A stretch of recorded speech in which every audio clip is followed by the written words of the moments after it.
And how do you could say kill the victim mentality, transform the victim mentality, get yourself out of the tyranny of being a victim. I want to talk a little bit about that with you guys. That I know for so much of my life, and I have definitely gotten really far in removing myself from this. Even just Joe this week, and you can maybe share a little bit about it in a bit here. Something happened, and you said, "I'm not a victim." And it's really important just to remember that, because victimhood and masculinity cannot coexist. They are polar opposites. The internal scripts of the victim. It's something happens, and the general question is why. It's not fair. Life's not fair. It's this self-pity talk. No one appreciates me. I always get the short end of the stick. And the crazy thing about this, so many of these things are self-fulfilling prophecies. Like, if you want to find something, you're going to find it. If you have a particular worldview and a lens through which you're looking at something, that's going to certainly create that thought. That frame is going to certainly create emotional states, which is going to drive your behavior, and then people are going to start treating you like you don't want to be treated, and life's going to continue to not be fair, and you're always going to get the short end of the stick, and people are going to start not appreciating you because you have these scripts. And I just want to say, as you look at your life, and I know for me, there are moments in my life where I was actually a victim. I was a victim of somebody else's rage and violence. Like, that's true, actually. There's a difference between, like, you are actually a victim and living under these scripts and this victim mentality, because victimhood, it's all over our culture. I get how it's seductive. It's like there's like an allure even to this self-pity bullshit. And there's an allure to complaining. And there's an allure to God. There's an allure to all these things.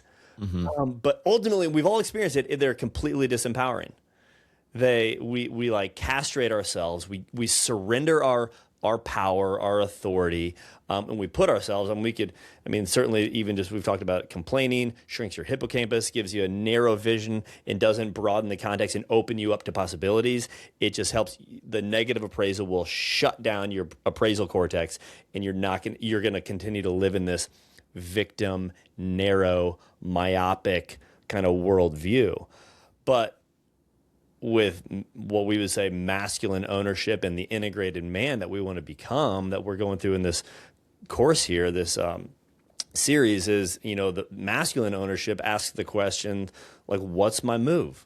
What can I control? How do I want to respond versus just reacting? And throughout this conversation, I've been thinking of in 12 steps, and it's not just a 12-step prayer, but it's the serenity prayer. Is a powerful prayer that I pray from time to time. God, grant me the serenity to accept the things that I cannot change. Okay? Like other people's emotions, like other people's problems, like most things outside of me. Grant me the serenity to accept the things I cannot change, the courage to change the things I can, and the wisdom to know the difference. So last thing I'll just say, what's been helpful for me to break through this victim mindset really is to, for those close to me, my spouse being one of them, Joe, you being one of them, to know that this is a battle and can kind of, like, in a really gentle way, call it out. Like, hey, an example I recently shared of, like, Teresa, I kind of go into this victim mentality of, like, oh no, I can't do what I want to do. She'll say, what do you want? Mm-hmm. Are you, and she'll do it in such a good way where she's like, are you being the nice guy right now? You're not a victim. What do you want? Express what you want. What do you need? And let's get out of this. It's not fair. Woe is me.